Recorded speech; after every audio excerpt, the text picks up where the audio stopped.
So they say return to office is all about collaboration. Do you believe them? No, I don't either. It's about innovation. It's about culture and water cooler moments. Really? Is it? No, it's not. It's about money, power, and control. And if you miss this, you could totally get blindsided. And I will say, I probably come down on the minority here, but I do think there are some really great moments at the water cooler when you're walking beside somebody's desk or somebody's office and you say, you got a minute. Those are some magical moments where some really good mentorship or even some innovation happens in the workplace. Do I think that could be done differently? Yeah, but I do miss those moments. So in this video, we're talking about, let's just kind of look at some of the stats with return to office. Let's talk about how you can survive it and maybe leverage it to your advantage. I know, you don't want to do it. You don't want to sit in the car for an hour one way every day of the week. I get it. Also, I'm a realist, and complaining about it either to your friend, spouse, on Reddit or whatever isn't doing any good. What can you control? You can control how you react to it, and we'll talk about some of those things as well. But before we jump in, I need to give a shout out of today's sponsor for this video, and that is Just Talk Studios here in Bellevue, Washington, where, well, I'm sitting right now. And Just Talk Studios, we also help people create new podcasts, launch new YouTube channels, or do content creation for other platforms as well. So if you've got a story to tell or a voice you want to be heard, if you're in the greater Seattle area, check us out. The link is in the description below. Now, I can see and hear, and it makes me cringe, the internal communications of a return to office. They're going to have it all over the place in the building, right? On monitors, on bulletin boards, all over the place. But why this is great, and I can see it now. Together sparks creativity. This chair doesn't come with an air sickness bag. It just makes me want to vomit because it's so cheesy and everybody sees through it, yet they keep pumping this shit out by the truckload.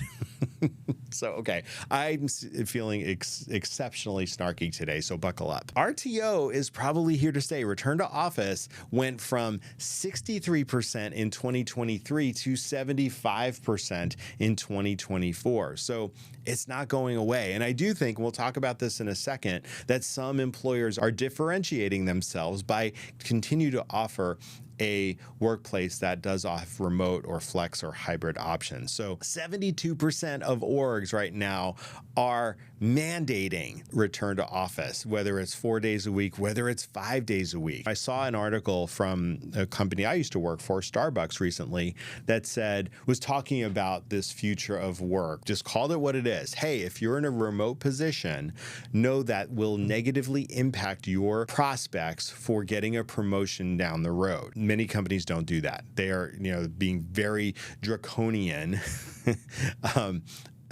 Sidebar. My friend D, if you're watching this, I know you just laughed at me using that word, but that's an inside joke for another day.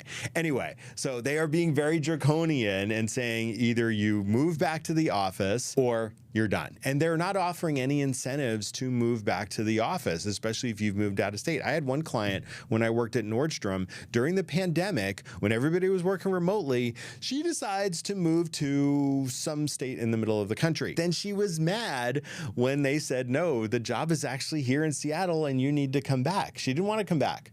So she ended up making a decision to exit the organization. That's probably a scenario that's going to play out a lot these days. The company has the absolute right to turn around and say, you know what? We said that was remote. We're not saying it any longer. So you've got a choice to make, and here's the timeline we're going to put in front of you. All right, so let's talk about the real reasons, right? One is we see it in the news all the time, commercial real estate. Let's just take it from the highest level of an organization. A CEO has to go before their board and talk about the finances, right? So if all of these line items for all of these buildings and infrastructure are out there, the CEO's got to speak to it and got to have a plan. So they're either going to fill it back up or sell it off. I live downtown Bellevue here in Washington, and right across the street from my condo building is 3 brand new Amazon towers. 2 of them are empty.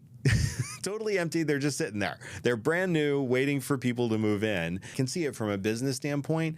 We've paid for these assets. We need to be utilizing them, or we've got some decisions to make here. During the pandemic and such, organizations were flattened. They didn't have these layers of management, or they kind of organically went away because people weren't in the office. So in theory, you don't need as many managers. And I've referenced in other videos, these people planning meetings, right? Succession planning meetings. And a lot of those will go down to those middle manager, director levels, because those in theory are the future of the company.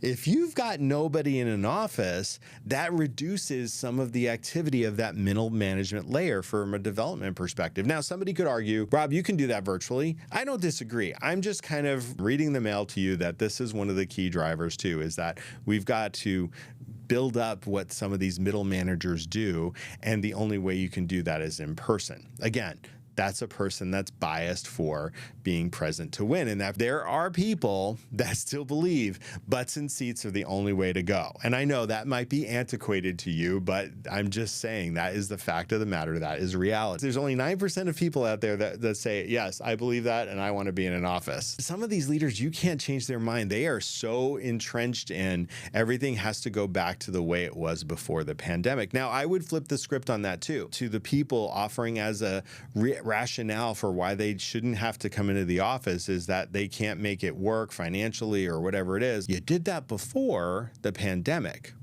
So why can't you do it now? Is the question that just pops to mind. I'm sure you have a ton of different answers, and I would love you to let me know in the comments what your perspective is on this. While they may be valid concerns and valid things that you have in your life to deal with, it kind of doesn't matter if the leaders aren't, or the organization aren't listening. They are saying, no, here's all of our prevailing reasons why, and now we are going to do this. If the employees don't like it, then that's not my problem. It could be your problem, employer, because you could be losing some really good talent because of your draconian, inflexible ways of approaching this. But that's a matter for another day. What does this mean for you? Here's the thing.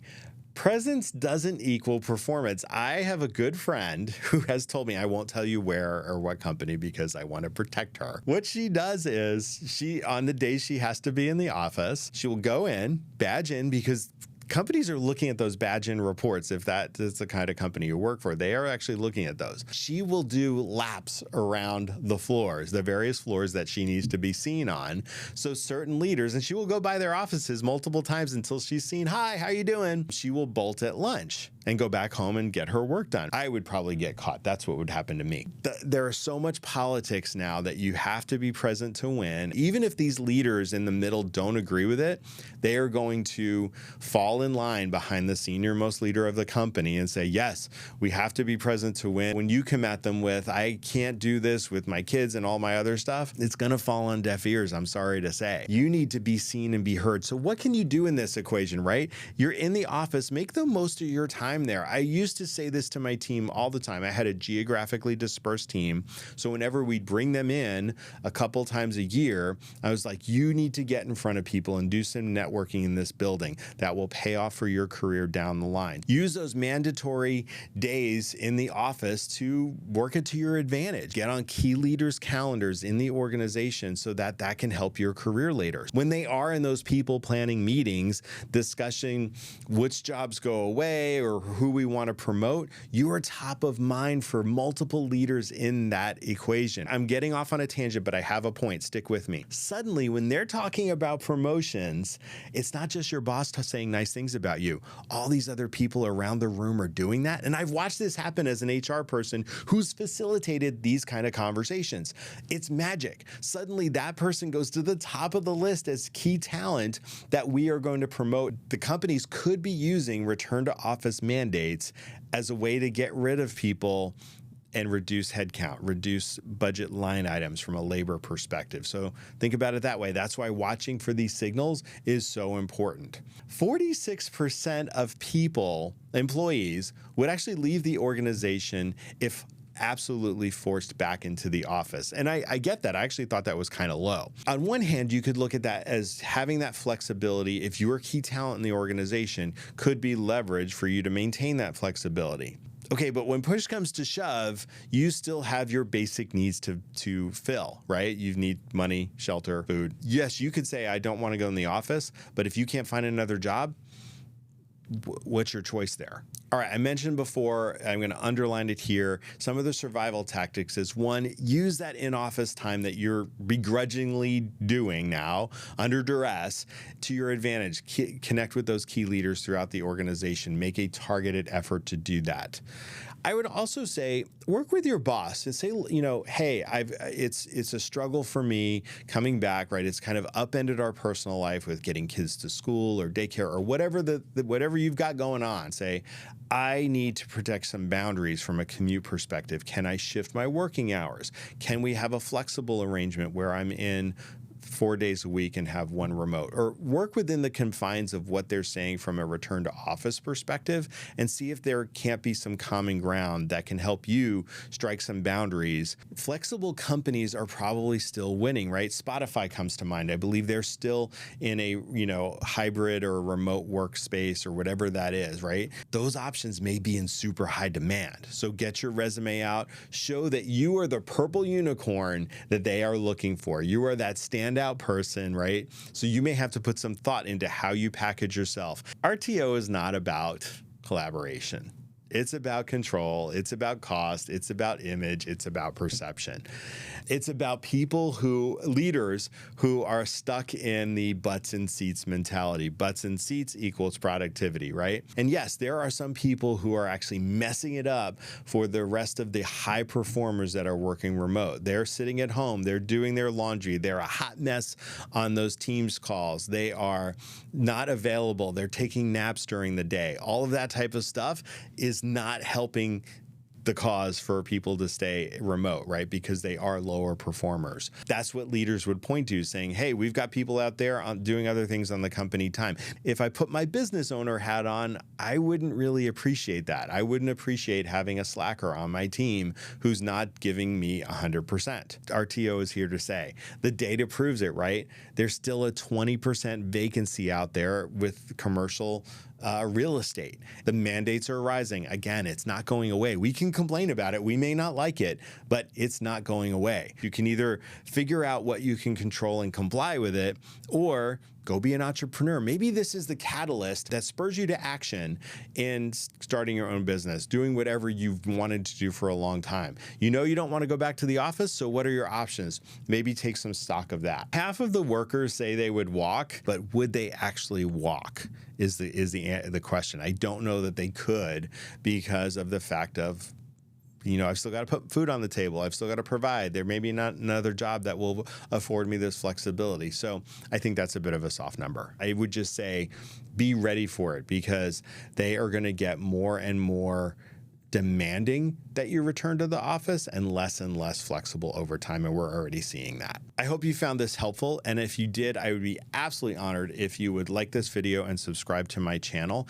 If you are currently sitting at home watching this during the, while you're working remote, I hope that continues for you. I hope you're successful in that and you have a long career that helps you integrate your personal and your professional lives. If you are being returned to office, or if you're being told you have no choice, take stock, figure it out, and I hope it works out for you where you can, again, balance the two, or you can find that other employer that'll help you with that flexibility. And if you're just sitting pretty and you're like, hey, I am loving life, I'm actually back in the office and I'm thriving, great, bravo. I hope that continues. I wish you continued success. And until next time, my name's Rob, and take care.